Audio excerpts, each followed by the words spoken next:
બેન તમે આ વેટ લોસની કેપ્સ્યુલ આપણે પીધી એનાથી તમને શું ફરક પડ્યો? આ વેઇટ લોસની કેપ્સ્યુલ પીધી એનાથી મને ખૂબ જ ફાયદો પડ્યો છે. હજી મેં 2.5 મહિનાથી લીધી છે આ વેઇટ લોસ કેપ્સ્યુલ અને ચૂરણ. એમાંથી મારો 4 કિલો વેઇટ લૂઝ થયો છે. હજી મારે 2.5 મહિના થયા છે, 3 મહિના કમ્પ્લીટ પણ નથી થયા અને હું ત્રીજી વાર લઈ જાઉં છું. વેઇટ લોસ કેપ્સ્યુલ અને ચૂરણ. બરાબર છે. અને તમને સાથે આપીને સાથે નબળાઈ થાક આવું કઈ લાગે છે?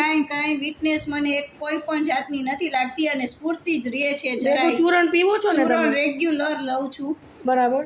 અને તમે વચ્ચે વચ્ચે ગેપ પાડો છો કે કન્ટિન્યુઅસ સવાર છે બપોર સાંજ? કન્ટિન્યુ એકેય દિવસ યોગા પ્રાણાયામ કઈ કરો છો? ના, કાંઈ પણ નહીં. વોકિંગ એ મારાથી નથી થતું અને ઘરનો કામ નહીં કરતી હોય એટલે મોસ્ટ ઓફ મારે એકલી રહે એટલે કાંઈ વોકિંગ ને એવું નથી કરતી. એક્સરસાઇઝ પણ કાંઈ કરતી નથી. ખાલી આ કેપ્સ્યુલ લઉં છું અને ચૂરણ પીઉં છું. આપણું બરાબર ને ઉત્તમ એવર ચૂરણ. એક ઉત્તમ એવરનું ચૂરણ લઉં છું એનાથી 4 કિલો વેઇટ લોસ થયું છે મારું. બરાબર. 2.5 મહિનામાં 4 કિલો થયું છે? હા, 2.5 મહિનામાં હું ખૂબ જ હેપી છું. બરાબર છે. Thank you very much. Q city છે આપનું? રાજકોટ. બરાબર, થેન્ક યુ.